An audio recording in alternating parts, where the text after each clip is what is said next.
Hello and welcome to the Brooklyn Rail's 808th New Social Environment.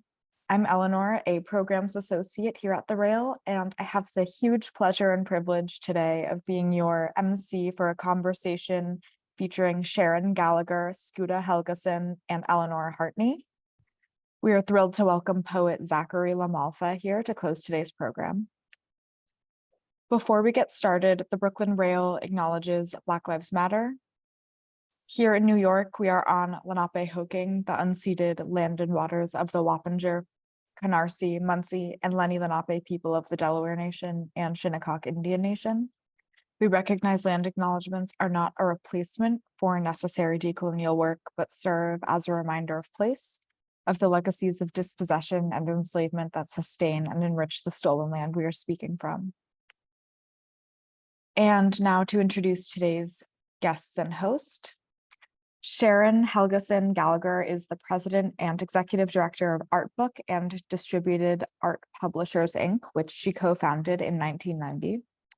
Over the past 30 years, the company has selected, cataloged, publicized, and distributed more than 25,000 different titles on art, photography, architecture, design, and visual culture from the world's most respected museums and international publishers, as well as various small presses.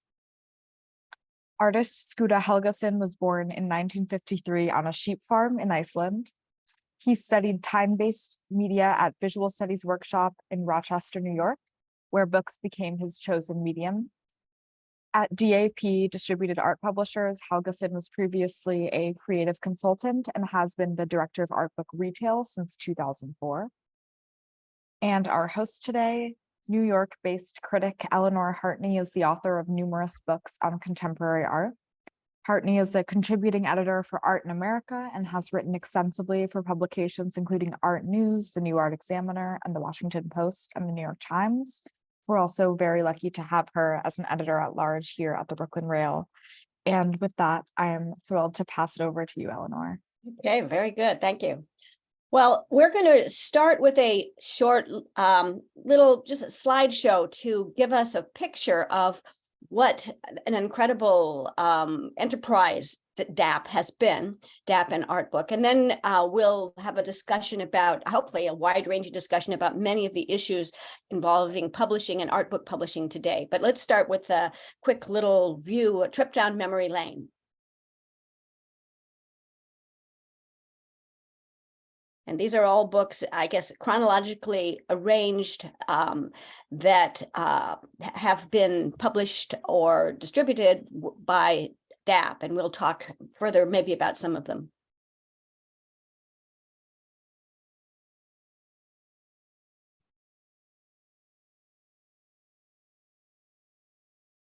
I have to say that I own many of these books.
Hey, wow.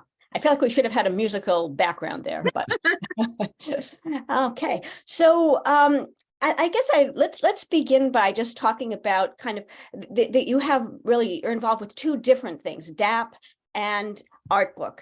Do you want to talk about what they are and then what needs they were created to address?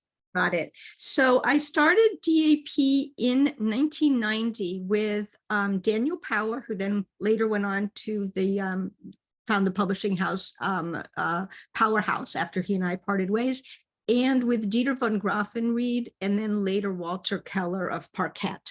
So it was us and Avery Ann Lozada, who was the first person I hired and is now our senior vice president 33 years later. And the aim was very simple. It was to let museums in America make the books that they had the vision for, rather than having them have to go to a more commercial publishing house that would reformat everything and make it the most commercial success that they could. Different ways of doing things. I wanted to really champion a more individualistic kind of presentation from museum catalogs.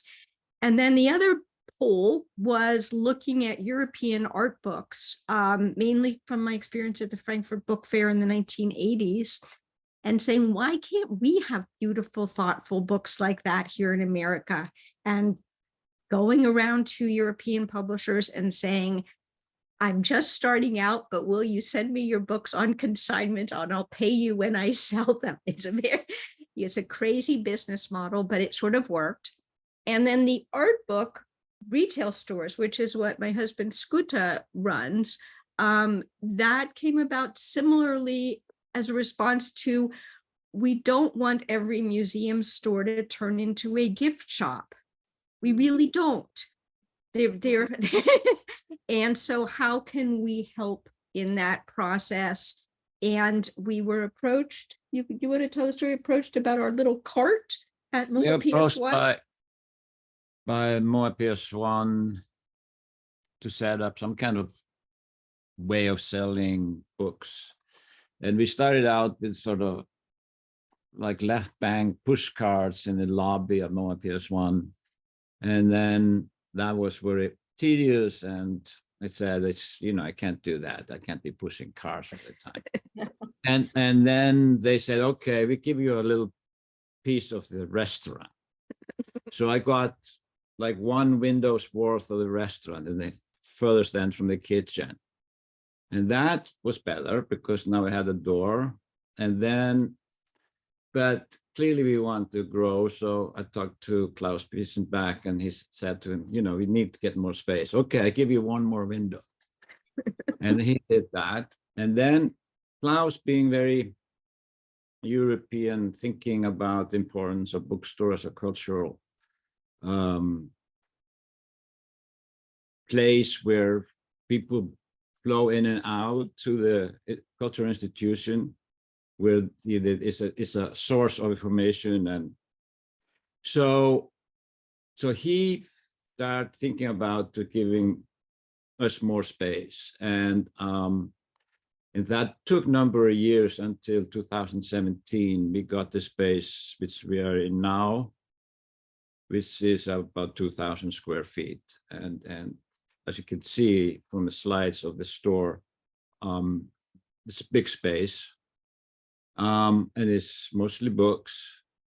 And then LA store, which is from 2015, is also about 2,000 square feet. Both stores work on the principle of being elitist but inclusive, because every museum goer brings very often someone along who's not necessarily interested in that cultural event is taking place. So we should be respectful of having something that they can be engaged with without actually selling something really stupid, right? Right, exactly. Well, the PS1 bookstore is amazing. And I mean, the bookstores really address this problem that, independent bookstores are and kind of endangered now. And so, and especially kind of art book focused ones. Now, Sharon, you started D.A.P. much earlier, and it was to address, again, specific problems. Would you say that the problems have changed? I mean, and how have you adapted to kind of changing conditions? I think that we have been successful in what we tried to do, which was to give independent publishers and or museum publishers a chance to make their books with reference to the commercial environment, but not entirely dictated by it. And I think that there really is a kind of a, I wouldn't say renaissance, but there's a lot of energy in the independent publishing community and in the museum and European publishing communities now. Obviously, the bookstores that have survived or started since the online landscape became part of our everyday lives, are tough and creative and entrepreneurial and dedicated to making things work. We certainly tried, and I know every single other publisher in America, that's the world I'm from, tried to do everything we could do to help them during COVID.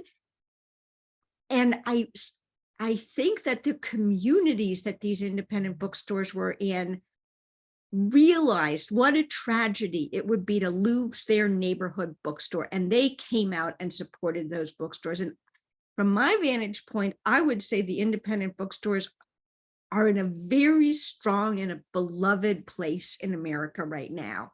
Well, yeah, I mean, in fact, I mean, I'm actually here broadcasting from my upstate house, and it's interesting, in smaller communities, the independent bookstores seem to have really made a renaissance. I think it's harder in New York City because it's, the rents are just so ridiculous. But yeah, they become kind of community centers, and they have poetry readings and coffee shops and, all sorts of things. And yeah, it has been very interesting to see that, because we thought all of that was going to die. It was going to be gone. One of the things I wanted to ask is, art book publishing is kind of unique. It's different than, I mean, publishers in general are all facing many difficulties now in terms of, online, the things moving online, Amazon, of course, cutting into their profits, etc. But the art books are sort of a special case. What you want to talk about that a little bit? Well, the amount of money that goes into the design of the book, many times higher than what happens with fiction or nonfiction titles. The cost of the paper, many, many, many times higher, and paper prices have been very much on the rise. The cost of printing, whether that's simply high quality black and white, which is rare in our world. Often things are duotone or tritone, or 4-color, and sometimes even more than 4-color. And those prices are going up. I think one challenge is, and I know the people here who go to bookstores and buy books, well, I'm probably not supposed to say this, but I will, but we need to have a little bit of some price point increases because if you're paying more to get your coffee, if you're paying more to go to the restaurant, all those the fuel costs, the cost of shipping, prices are going up, and we need, in order to encourage a long-term growth in the industry and sustainability, we need to increase some of those price points by, I'm saying, about $5. But it's a tough call because we want to get the books into as many hands of, and we understand that we're not always dealing with the most affluent audience. So that's the biggest problem today. We don't want to piggyback onto the inflationary roller coaster that's going on right now, but I can see, as a business person, I can see the reasons for it. Is that? Well, yeah. And I mean, the thing is that, I mean, a lot of people have become much more comfortable with getting their books digitally, Kindle, etc. And of course, those are less expensive, but art books are, I mean, you can do them, and it's possible. I've seen some art books on Kindle, but it's not the same thing. So that is a particular problem as well, I think. We are selling, and our bookstores are selling not just a physical object, but a physical experience. The very unique pleasure of physically participating through the turning of pages. People might say this is horrible, but I read with a pencil in my hand. I'm a big marker upper and annotator, even of art books, which some people look at and say, that's terrible. How can you do that? But to me, it's a very somatic experience. And that is not something that is being replaced by the iPad or by the Kindle. And that's what you at the bookstore are selling, really. What I think, I don't see price hike as a problem. When it comes to something that can't be visualized on any kind of a device, it just emphasizes it's different, and it's different for a reason. And I think that people after the COVID are calmer, more thoughtful, more patient, and more attentive to the books in the store. Yeah. And I think, and it's great, I can assume when it comes to high priced books, especially here in Long Island City, that they are going to buy them on Amazon. But in LA, where people can just walk the books to their car, high-priced books sell very well. In LA, we sell a lot of catalogs and picture content books. But in New York, people don't want to travel on the subway with heavy books. But the sale of mid-price books, like anything under $30, is really good.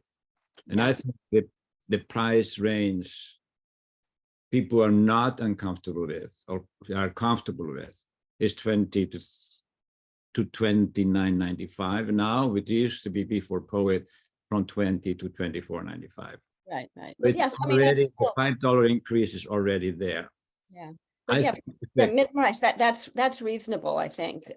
Just in sort of comparable to other even hardcover books now. Yeah.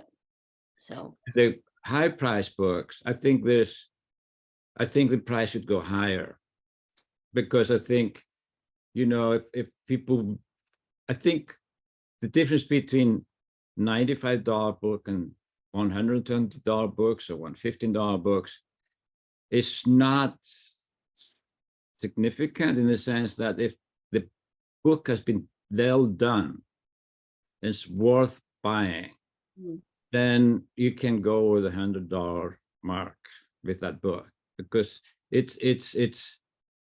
because this book speaks to them, speaks to the customers, and it says, okay, this is something very special.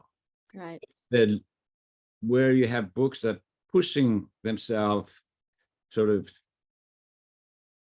just about $50, $70, you can see when the shortcuts have been made. Yeah.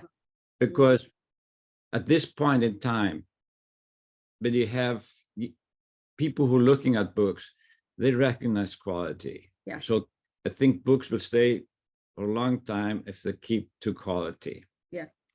I would say that all of the publishers and designers and editors, all the people that have made and contributed to making these books that we have helped get into the world, have in the process educated the reader's eyes. So people can see things today about the book and touch and feel things today that maybe they couldn't back in, in the early 1980s, right? Right, exactly. I wanted to ask about how you feel that the changing nature of the art market has impacted this whole thing. I mean, there's been, of course, there's this enhanced, focus on art as investment. There's, from my perspective as a critic, the sort of diminished role of the critics, that it's actually, kind of much more difficult actually to get books reviewed. I mean, how has the art market impacted on this whole business?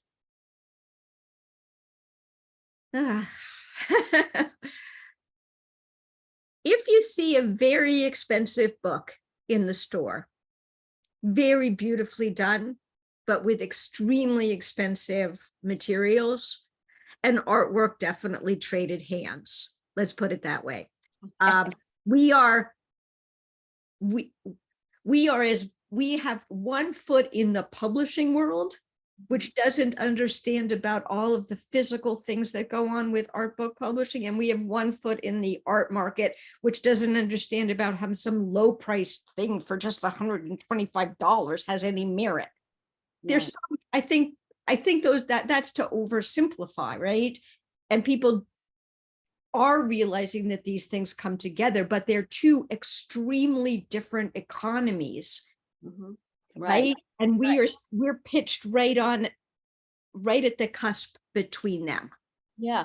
Well, and you are now, you do publish some books as well. And is that, again, to address that need, or what? Tell us a little bit about that. Why did you get into that? We do, from a sheerly business standpoint, we need to do a little bit of publishing and co-publishing, because as a distributor, as in any industry, our distributor, our margin is tiny, tiny, tiny. We don't have a lot of upfront risk, but we also don't really have any big upside if we do a good job. When you publish, you take the risk that it could be that all 30,000 of those copies sit in the warehouse for the rest of all time, or it could be that they go out into the marketplace and the world loves them. And so we do a little bit of publishing. We have just appointed, it's not even public yet, but I'll announce it here right now, a wonderful gentleman who has worked with me for many years at D.A.P. in charge of the Artbook D.A.P. catalog, named Thomas Evans, is finally moving on from that role and is going to serve as our director of editorial director in charge of a more dedicated publishing program. Wow, well, that's great. Okay, you heard it here first. So he will be in charge of that, and his wonderful associate, Nora, will be stepping up, stepping up to take over his role, because our catalog is something that really defines our business. And so maybe it's too early to say, what do you anticipate, what kind of books do you anticipate will be, publishing? Will it change? Come back in 9 months. About the time it takes to make a baby is about the time it takes to come up with an idea for a book. Wow. Yeah. But well, I think that's great, because, there are a lot of art book publishers out there, but it's true that they are less likely to take risks. And I would like to do some more. We had experimented with Paul Auster and with Lynn Tillman back, was that in the 90s? Yeah, in the 90s. In the 90s, of pairing artwork with literary writers. And those books I have fond memories. There's been many, many books that have gone through our system, but those have this place in my heart. And maybe we will also continue that program of pairing artists and authors. Yeah. Well, I think, again, sort of in terms of needs, you were kind of are there in a way to address needs that you see coming up in this world. And well, as an example, I was speaking, I've published with a number of different publishers as a writer. I was speaking to a major art publisher not too long ago about an idea for a book, and basically was told that what they were looking for were, let's see if I can get this, monographs of well-known artists, survey books, or museum catalogs. And, that was kind of it. And, of course, these are all things that can be subsidized or that, have a guaranteed audience for. And so, clearly not a place for, as you're saying, riskier propositions, idea-based books. It seems like there's very little place for idea-based books in this. That's what we want to be the home to. And that's why we really value the independent publishers, especially with different groups of publishers in sort of my my way of looking at things, but a number of the American small presses that we are representing, I respect their fierce commitment to the ideas and to making the book that they want to make. And they get pushback from our marketing and sales department. And I hope that there's a healthy dialogue there, right? But at the end of the day, we want them to do what they think is right. Mm-hmm. Yeah. And I mean, the big problem for a lot of the independent publishers is, well, distribution, but also promotion is a real problem. And I mean, again, you know, from my perspective as a writer, I'm sort of watching, it seems like a lot of outlets for book reviews are, you know, disappearing. I mean, Book Forum is gone, you know, Art in America and Art News are kind of consolidating, and I don't know what they're turning into now. And, you know, it's, there's something happening and smaller publications are much less likely to do book reviews. So, you know, how do you promote a book? I mean, that for a lot of the independents, I think is a big problem. We have a terrific publicity team, and we are getting coverage. It definitely, but it's tough. Everything you're saying is absolutely right. I think in a way that Instagram and Twitter have taken on, they haven't taken on the role of book reviews because they're not book reviews at all, but they are managing to accomplish some of the promotion in the sense that we can see spikes in sales, 1 or 2 day spikes through. Yeah. We don't get down and dirty in the statistics, but when something does happen, we go, oh, that was that Instagram post. Yeah, interesting. Yeah. So it's or the artists or the museum's Instagram post, not necessarily ours, but the synergy of doing it all, getting the timing of all the different players right, can influence the success of a book in a world where, as you say, there are very fewer serious reviews. But I don't know what your take on that is, Skuta, or if you care to have a take. I think I like, well, yeah, promotion is but the conversation is, there's not much. Yeah, it's not there. But at the same, I want to say one thing though, that there always been passionate presses, passionate bookstore.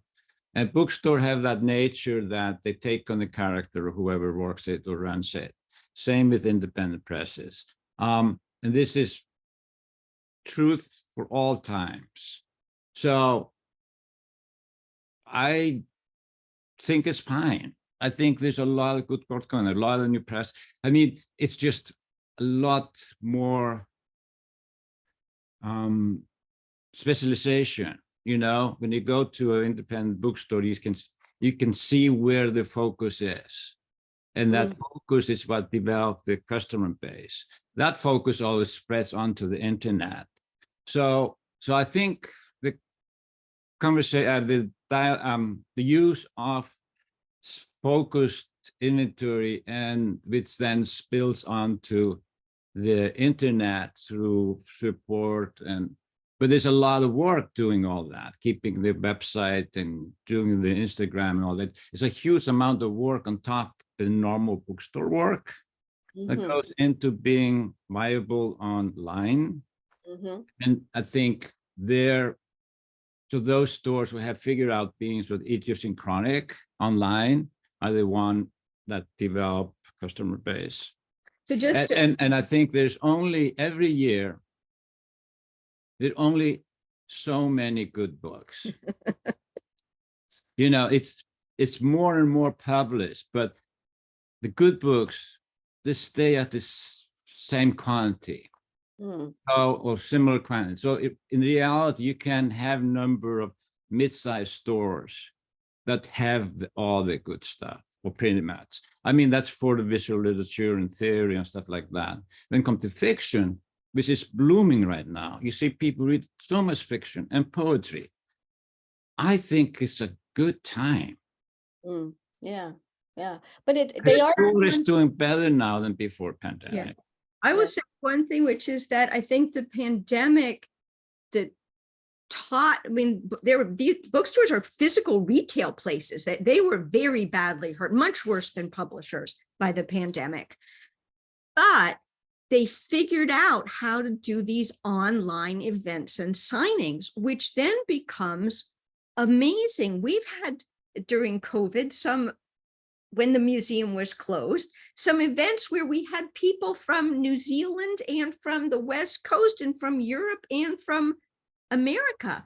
So I think people are saying, wait a minute, maybe we can do combo events that are also on reach an audience and keep that independent feel without it just being geographically independent feel. Right. That's And a that, yeah, I mean, that's interesting because, yeah, I mean, certainly book signings are always a way to sell a lot of books, but it's a little different if it's virtual. I mean, and do you find like these same sort of spikes in interest when you have like a virtual event? Yeah, we have about, both stores have about 2 events a month. And there's a lot of work behind doing those, but they are virtual as well, physical. I mean, for the longest time, they were virtual.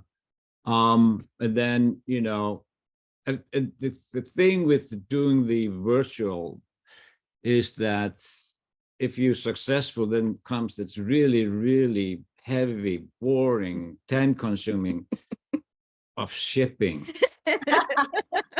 Because it's not like Amazon or some bigger company that can conveyor belt things, you know? Every book is like handled, packed, wrapped, labels, stamped, taken to the post office, UPS, or had picked up or whatever.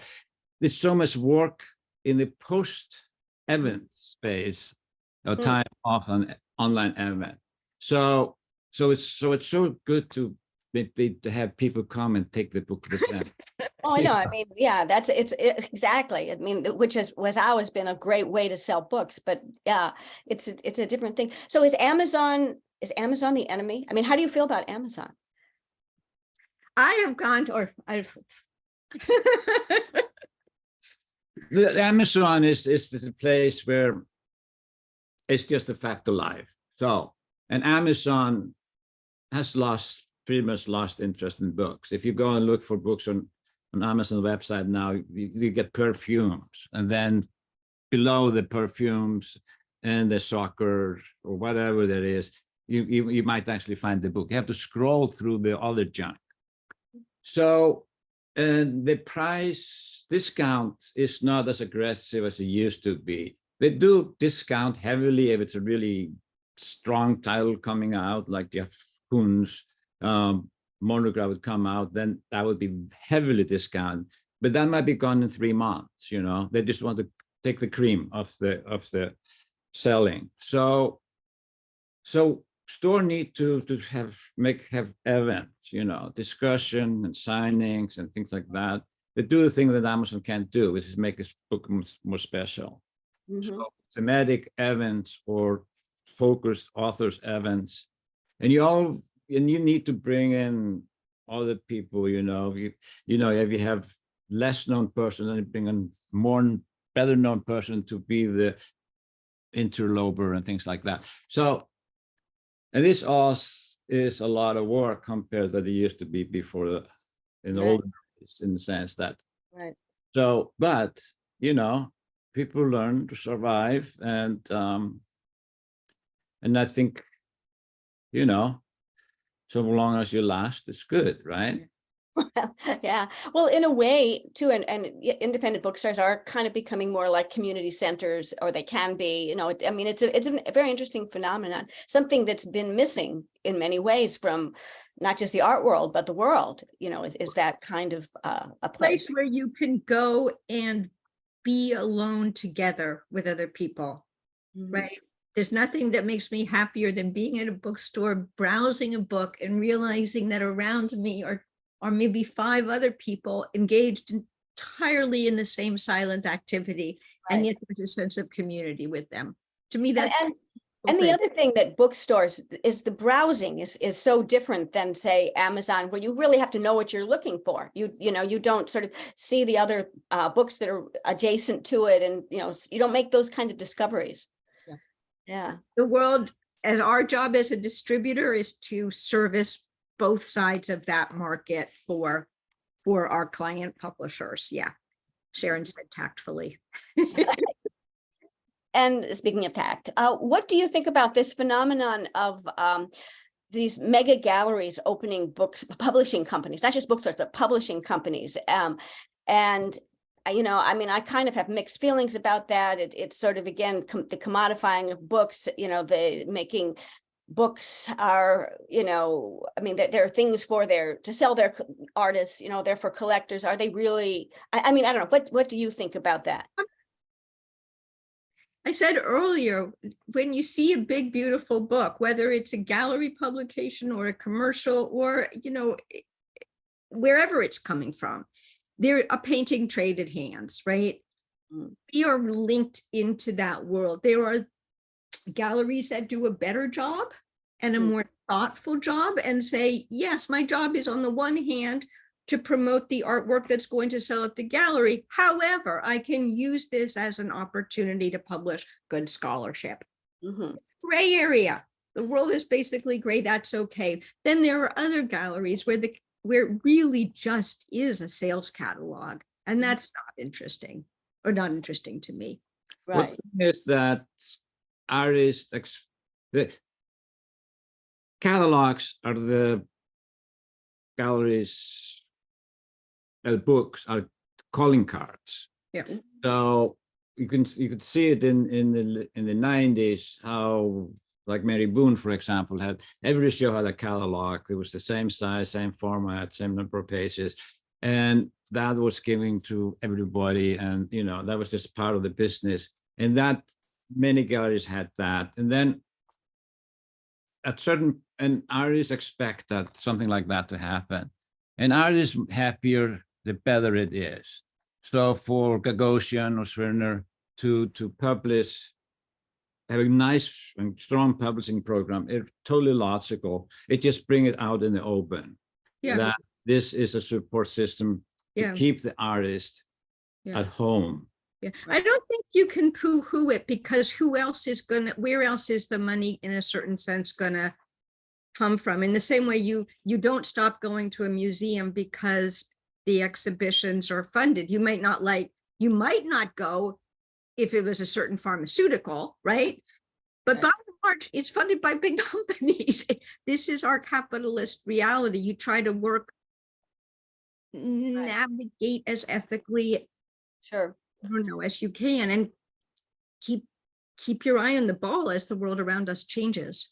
Right. Well, no, and I have to say, I also backpedaling here.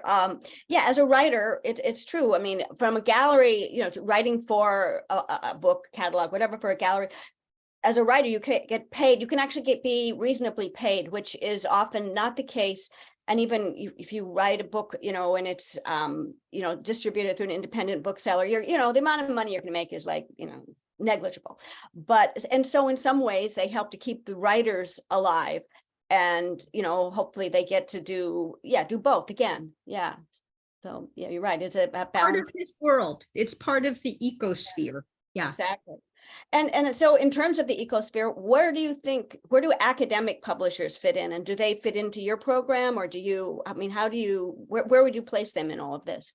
I think that's a question for tenure committees. Whether they think that a very long book with very many footnotes and a few very bad reproductions that will be read by a very few people is really doing a service to the scholars who are in the visual arts. My view would be no. Of course, there are some. Yale University is the gold standard. They do extraordinary books, beautiful, but not all universities have the funding that a place like Yale or like Princeton, University of California, that's a huge budget to subsidize those books.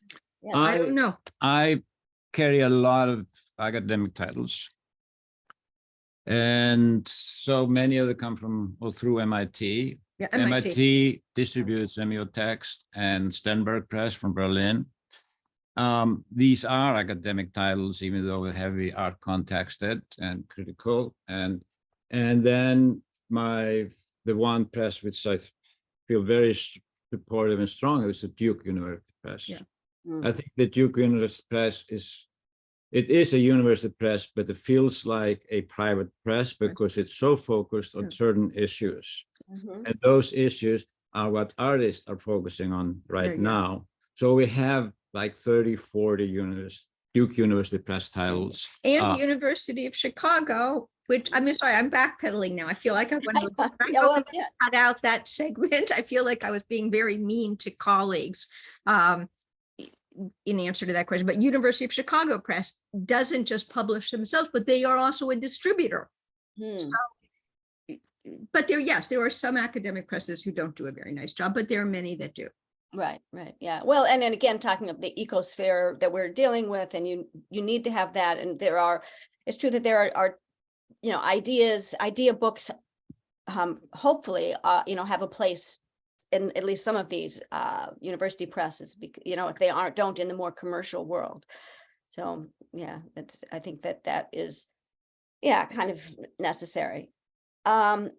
So I wanted to kind of talk a little bit about the two of you. Now you're married. I mean, how does this work? Well, we have a wonderful daughter named Theodora, who has just graduated from Scripps College out in California. And I guess the apple does not fall far from the tree. She just started her first job working at McNally Jackson Bookstore. She is also a very talented young poet. So I hope she will pursue that. We talk a lot about books. We try and it's I get to do what I want to do. Let's put it that way for the bookstore. And then I think because I do feel it was after I graduated with this workshop, I was tapped by Don Russell to be run a small bookstore at Washington Project for the Arts in Washington, D.C. In that period when there was a little bit of hopeful bloom for cultural activities taking over the city. And I didn't know anything I was doing. I made all the mistakes, but I managed to run appreciated bookstore. So, but that's the same thing. They allow me to do what I want to do. So, and I think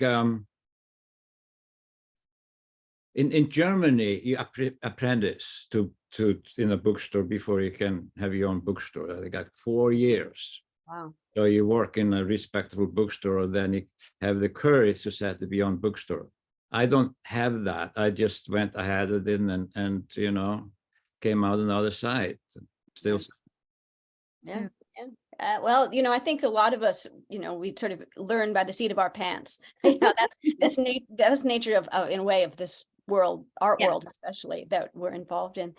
I wanted to ask also about, independent publishers, and I mean, what advice would you give to someone who wanted to start or, promote, develop an independent press?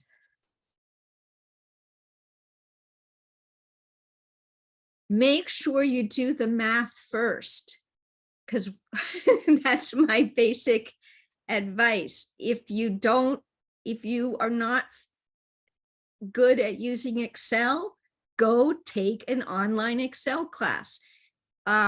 You are not going to be able to survive as an independent press unless you have an enormous subsidy without being able to do a lot of the management issues yourself. Mm-hmm. So once you learn to do them, they won't take you so much time, but you need to get your chops in order so that you can efficiently get that work done. Mm-hmm. And then you can put your love and your joy and your best hours of your life into editing, working with designers, get feedback.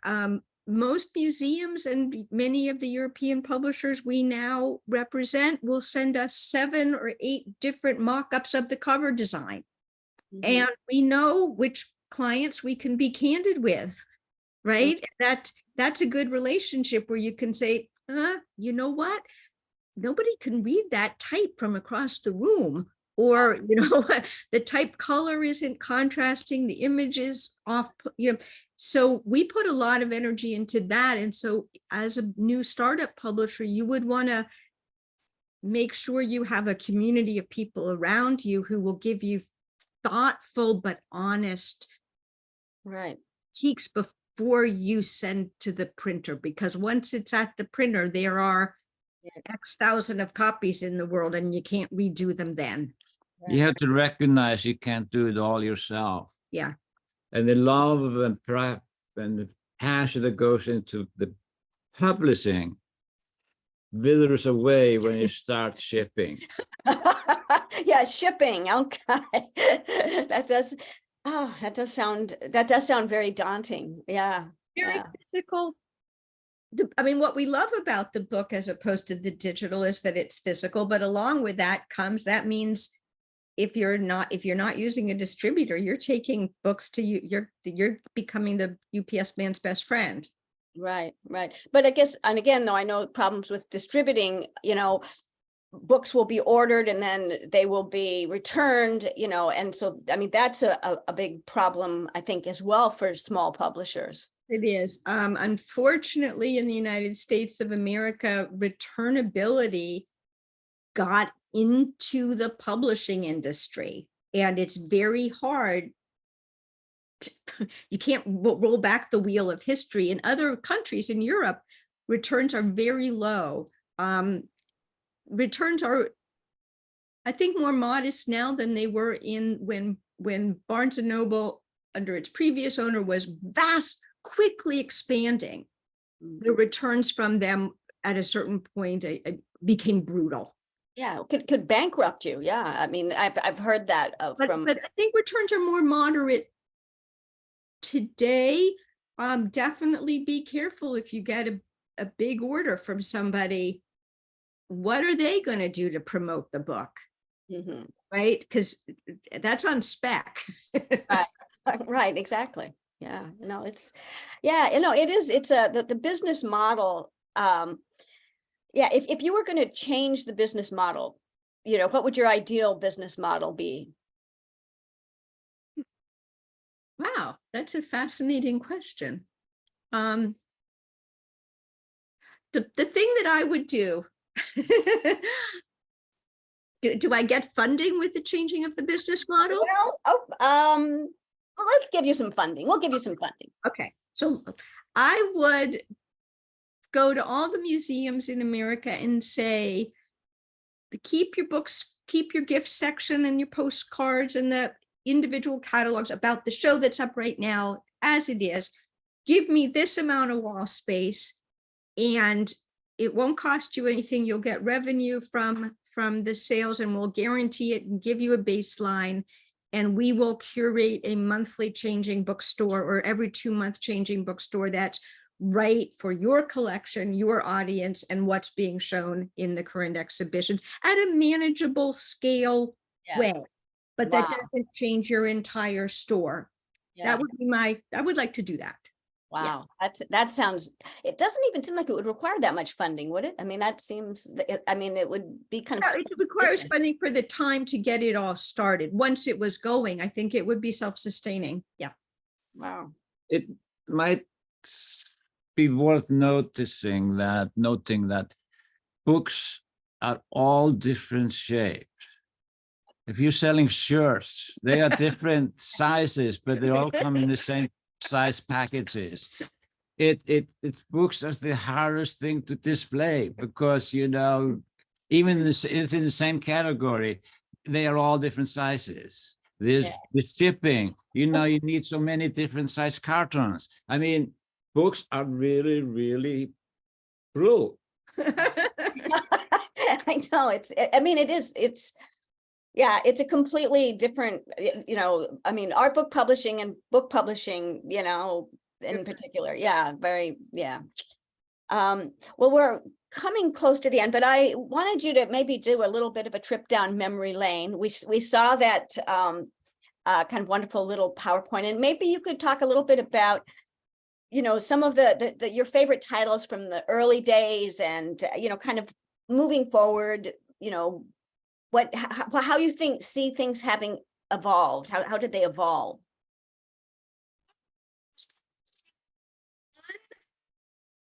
Catalog, which was really decisive in a lot of ways, both for my relationship with the man who became my husband and the father of my child, and to my entire career.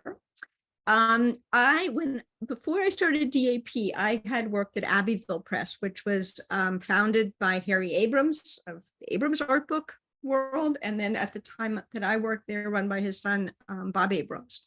And I negotiated a lot of co-publications with the Walker Art Center, among other institutions, and came to respect their vision their independent vision quite a lot. This would have been in the early 80s. And in the 90s, when they were going to do the big Bruce Nauman show, I thought, oh, I would like to bid on that. And I was happening to visit Skuta in Berlin. And he was like, you can't not have this book, Sharon. Go for it. Just go for it and bid. And so from the phone in Berlin, I made at the time, for me, a crazy offer. It was the best money I ever spent. It's an extraordinary catalog, very, very well done, very appropriate to his work, remains, I think, the best book on Nauman to this day. So that's one that was a decisive turn, both emotionally as a small business owner, of being willing to risk it all. Yeah. So it gave you confidence then that you could. But I was right. Yes. If I hadn't been right, it wouldn't have. Yes. And what, in terms of evolution of how, the books that you have dealt with, I mean, have you seen changes, in kinds of art books, Oh, do you want to speak to that? I would just say the graphic design is just a blossoming world. Sometimes I think one wants to prune a little bit and say, remember, there's some functional constraints that need to be met. But if you compare books from the early 80s to today, it's a remarkable change. Yeah. It's very exciting. Yeah. I think there are better and better books, but they're not many. Yeah. But there are designers, graphic designers, and museum and institutes willing to work with insane ideas.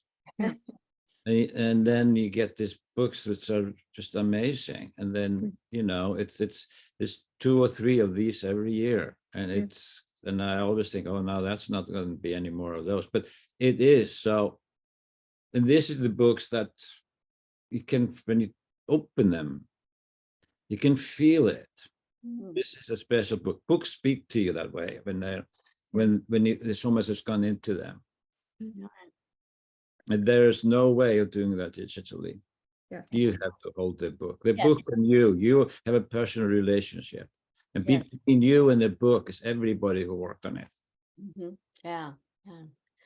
Well, I think we're going to go to questions, but before I do, are there any questions that you two think I should have asked you? No, you've been very thorough, and thank you for letting me talk about the business side of it, because that's part of the story, is how do you make this? Publishing is an art, it's a conceptual project, but at the end of the day, you have a staff, you have bills to pay. How do you bring those two together? And any press, a small press or a distributor, has to find a personal way to deal with both in a way that's psychologically comfortable. I think the question you could ask is what independent presses we think are doing it right. Oh, that's a good question. Excellent question. Okay. So I would say Inventory Press. Yeah. Siglio for sure. We had the list there, right? we're looking at American presses here. Dancing Dancing Fox Fox Press, Primary information. you know, so there Yeah, quite yeah. a few, Yeah. and all of them are distributed by D.A.P.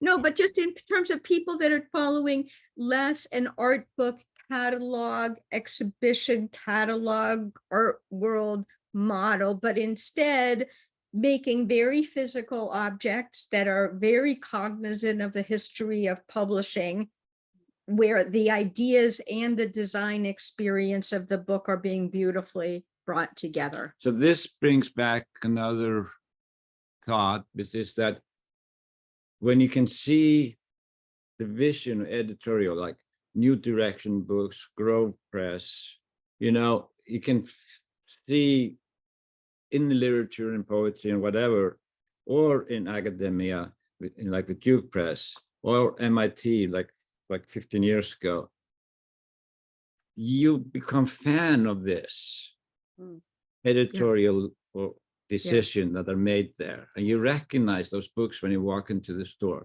I mean, This is very exciting and Yes. important to Yeah. understand that, you know, you can, you know, Yeah. there are people that collect all Grove Press or New Direction because it is just consistent vision there. Wow. I mean, you can date people by how many zone books they have on the. Sure. Yeah, that's right. Then there's like presses that just starting out now, like Pioneer Work Press and Letterform Archive, and you know, they come up, you know, and I think what's interesting now, it's more dispersed over the country. It's not the New York centralized thing, or LA or it's presses can now be in little bit remote locations. Yeah, right. Wow. Well, that's very interesting. All right, I think we are now ready to see what our listening audience wants to know. So should we move to the questions? Yeah, thank you so much, Eleanor. And thank you, Sharon and Skuta. This has been such a lovely and inspiring conversation. If anybody would like to ask a question, we do have a few, but if anyone else would like to ask, please raise your hand or send a message in the chat. And our first question today will be from Callie. You should be able to unmute. Wonderful, thank you. So hi, this is really lovely to listen to. And this is sort of a selfish question and very businesslike, but I was wondering if you knew about any resources for to help funding with production, because I know, you know, you've talked so much about these beautiful books, but I know it's been increasingly difficult to make them that way and not have them be, you know, $200. And I know at least one press in Europe that does a lot of exhibition catalogs that asks for $20,000 up front to publish the book. So I was just wondering if you had any insight into that. There is this, unfortunately, this is a little bit the cart after the horse. The cart of the horse, the metaphor is, it doesn't immediately help you, but probably the people on this call would be interested to know that there's a wonderful nonprofit, that does Furthermore Foundation, that does the Alice Awards for nonprofit books. But again, that money could be used for a next book after you'd already done a book. I don't know. They may also provide grants in advance. I'm not sure. I think it's really generally it's a museum institution that would need to, as the nonprofit, to be the applicant for a project. It's a tough. That's, again, I will say that's also where sometimes a cocktail party where you talk to a collector who is dying to give you a check can make a difference in your life. Sure. Yeah. My thought on this is that you should figure out where is someone doing things you like. Some publisher that is has a vision which you can relate to, and talk with them and and see where you can learn from them, if you can get support from them. It's you have to find the like-minded people to get the good advice. Yeah. It's not as bleak as I think we made it sound, but yes, I understand where it's tough.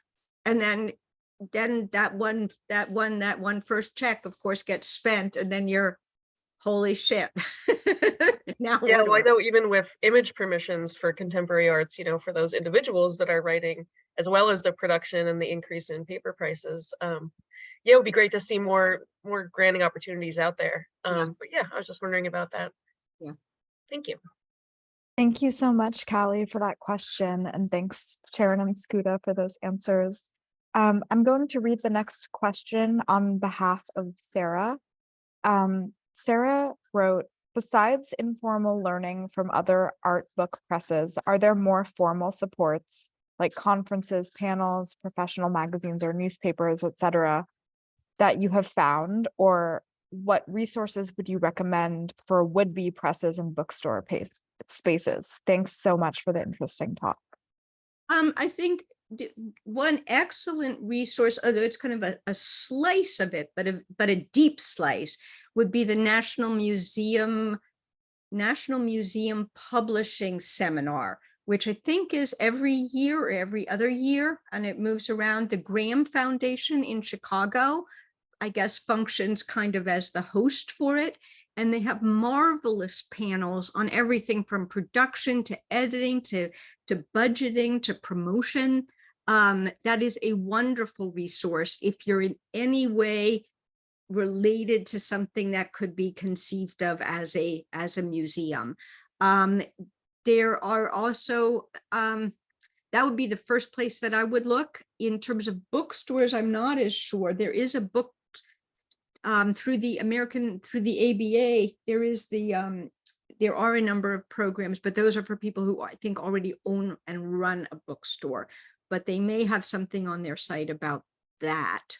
And then internships and paid internships are, for the very starting person, I think is a great way to get a view of what's going on. And I think almost every single publisher I know works with paid interns. Yeah. Great, thank you so much. Our next question will be from our friend GE. Thank you, Eleanor and Sharon and Skuta. Thank you, everyone. Maybe more of a fundamental question. Do you believe a book requires a sort of methodological process to construct as much as it requires a methodological process to sort of take it in as an experience, as a read?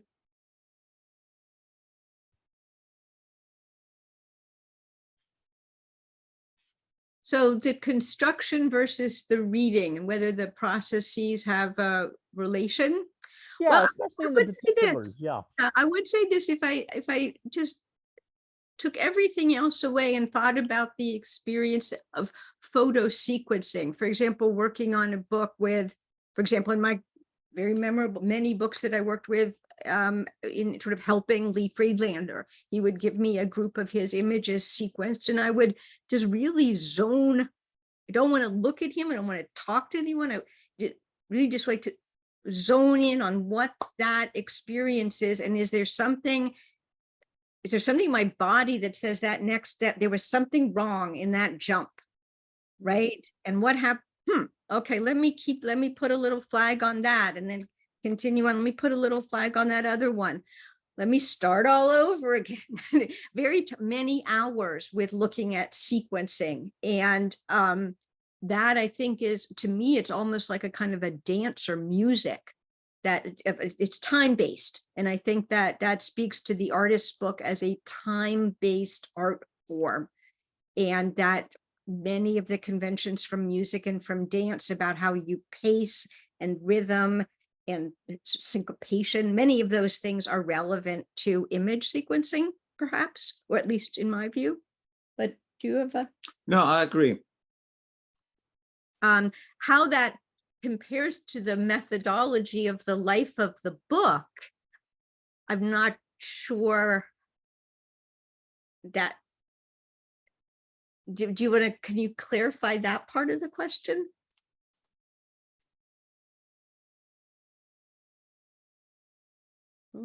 Oh, I'm sorry. And I think you've hit on exactly where I was going, because the idea of you sequencing the book as a dance, as music, I was even thinking as much as a kind of gallery itself contained within the covers. And the way you put that together is often then obviously in that sequencing is also transmitted in the way we then take up the book and process it. If one's successful, yes, I hope so. That's it. Yeah. Thank you so much. Thank you so much, GE. Our next question will be asked by Chloe on behalf of an audience member. Hi, Sharon and Skuta. Thank you so much for this amazing conversation. Thank you, Eleanor, for your amazing questions. We had a question come in from Josh in the audience that says, Sharon and Skuta, thank you for your incredible contributions to the art book world. For first-time bookmakers, what is the best way to submit a book proposal to you or other art book publishers? Don't send me the original. Definitely send me a copy. I presume at this point, maybe it's a digital, at this point in the world, often it's a digital PDF, but sometimes it's good to get those accompanied by like a cardboard sheet that has little samples of, if one imagined a certain kind of linen, if one imagined a certain kind of paper, these physical elements that make the art book different from a submission for a first novel, for example, to include that with it on our website, artbook.com. There's the address, and I think Skuta might be helping me to look up what it is. I think, is it submissions at artbook.com? We're looking. It is kind of buried. Sorry about that. And we do not return physical copies of things that are sent because the volume is just too high for us to process. Those things actually then get, if they're not something that we work with, if it's an already published book, would get donated to materials for the arts. So it would go on into some other life form. But if we see something that is interesting, we look at every submission, we will give you a call. And sometimes what we do is sort of matchmaking with our client publishers, in the sense that we will say, oh, this proposal looks like it would be fabulous for such and such a press that we distribute. That's great. Thank you so much for that. What a great question. Our final question before our poetry reading will be from Fong. Thank you, Sharon. Skuta, hello. Thank you, Eleanor. It's delightful. I remember you and I actually, Sharon, along with Dan Simon from 7 Story Press, and who else? Michael Baroud from Pentagram Design, as well as Paula Cooper, with her 192 books, of course. And we talk about the idea of printed matter, how art, literature, and design in the digital age, and whether printed books will survive. And we all came agreement that it would, partly because precisely what you have described, the pleasure, turn the page, contemplate, the book, reading with pleasure. And I remember once when I was teaching a graduate seminar on art criticism, I asked my students, split it in half. One half memorize a poem of their favorite in book form, and the other from the computer or the iPhone. And the first hour of the 3-hour seminar every week, we always begin with reading poetry by heart. And the one who memorized from the laptop and the iPhone never made it. none of them made it. So that's a good proof for you, for all of us. You read a book, you contemplate, you look at the ceiling, you know, you ponder a little bit, and you come back and you reread it again. So that's already says something about how to retain memory. Yeah. You know, from otherwise, information will stay information. It would never turn into knowledge. So that's one thing. I don't remember what else I say, but we have a pleasure talking about it. Just want to quote this beautiful aphorism from Anatole France, who say, never lend books to those who never return them, but half of the books in my library are those I borrow from my friends.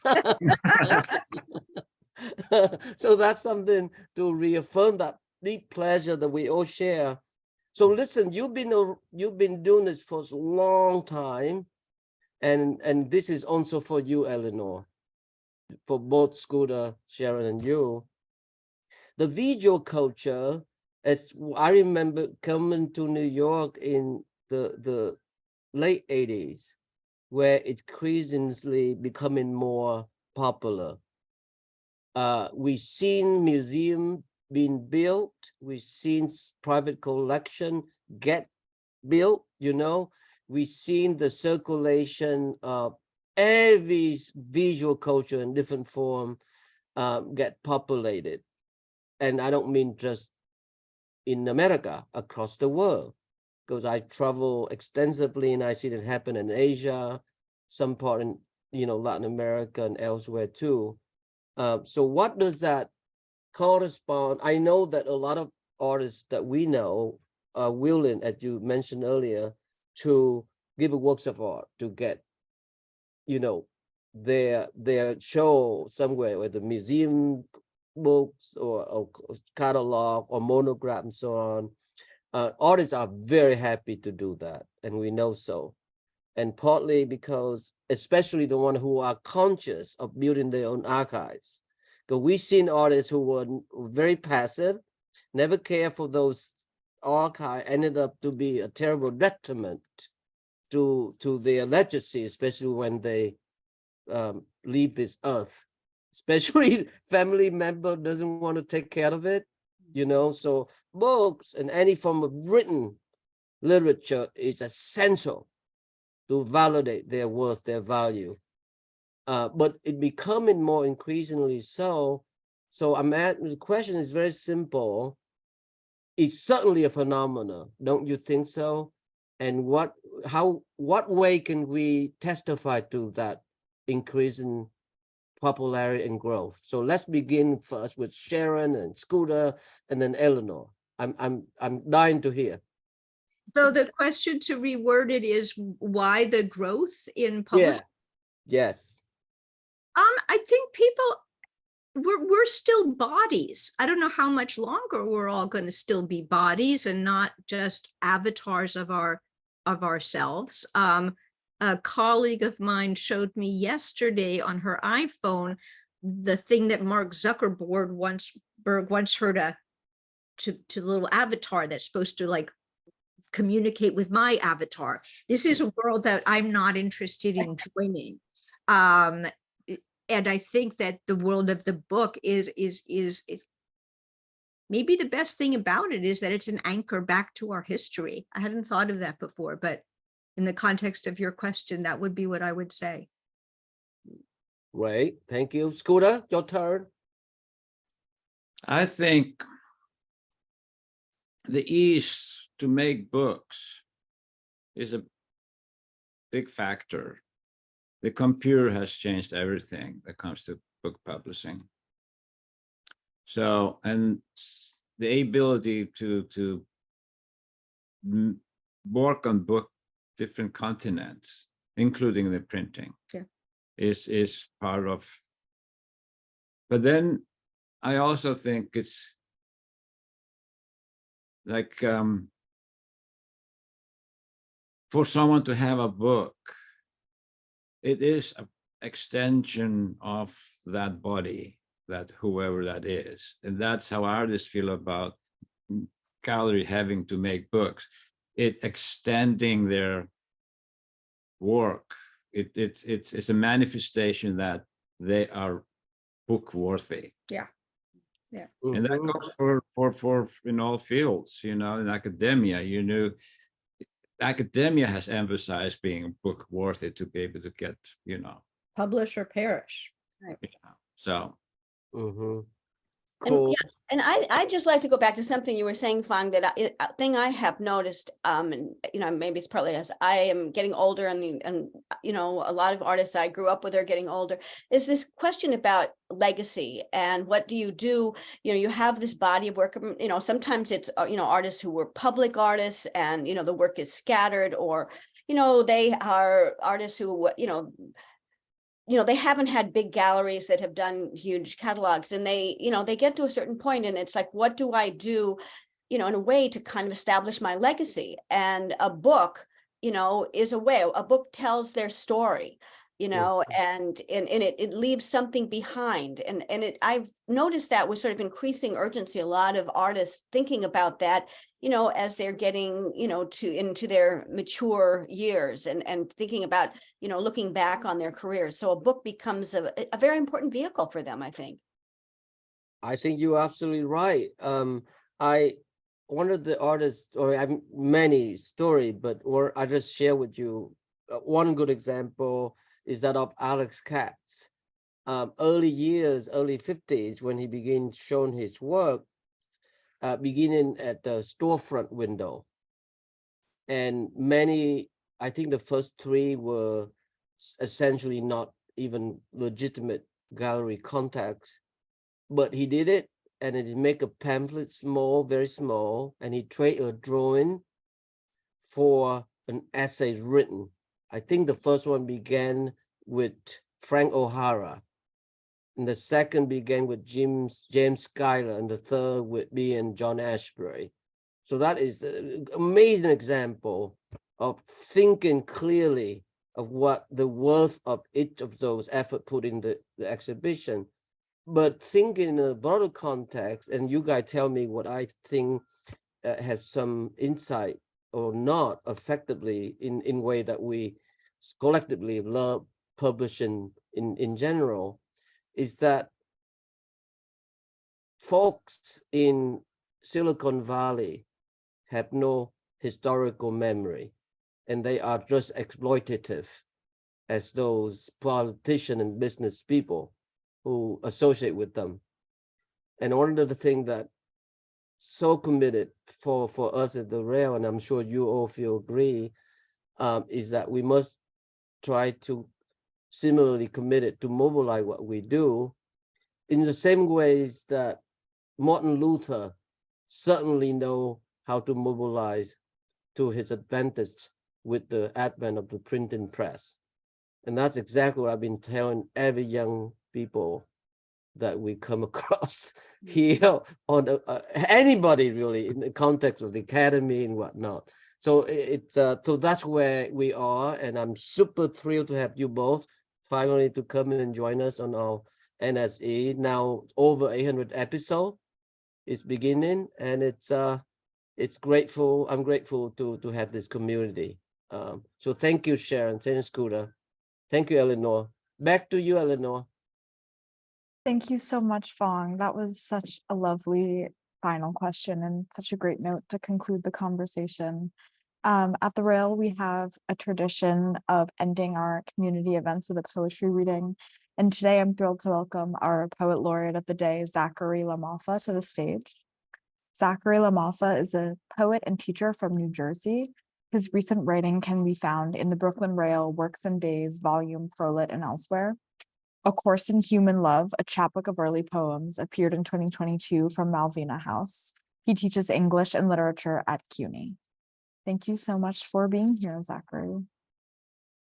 Thank you. Thank you for involving me. Can you hear me okay? All right. This has been a real joy. Fong said something about Ashbery, O'Hara, and Schuyler, and then in the comments I saw that GE said Trinity of Poets, and so my assignment for you is I want to know who's the Father, who's the Son, and who's the Holy Spirit. I have an idea, but I'll let you figure it out on your own. This was a real joy. Book talk is always so joyous, so I thought I would just maybe read a couple of silly things and try to keep the mood high. Oh, there are already answers coming for later. So this is called My Life in the Stone Age. It suddenly occurred to me that I was living in the Stone Age, that I'd probably be there forever getting to know its streets, but also I'd miss that flesh-peeling pain of being in love with it, oyster crackers, Sandino City somewhere out there in the sea. And the answer wasn't in the pattern of the streets nor the stars, the sunset's enormous balloons and birds can't tell you anything. No, I should have been a flower child in this sunset. It was the only path for me against the glacier of history long gone. This tree that sweeps like an insect across the streets of my face, a composite mental image of Mary Magdalene across some surf's pre-dawn libido.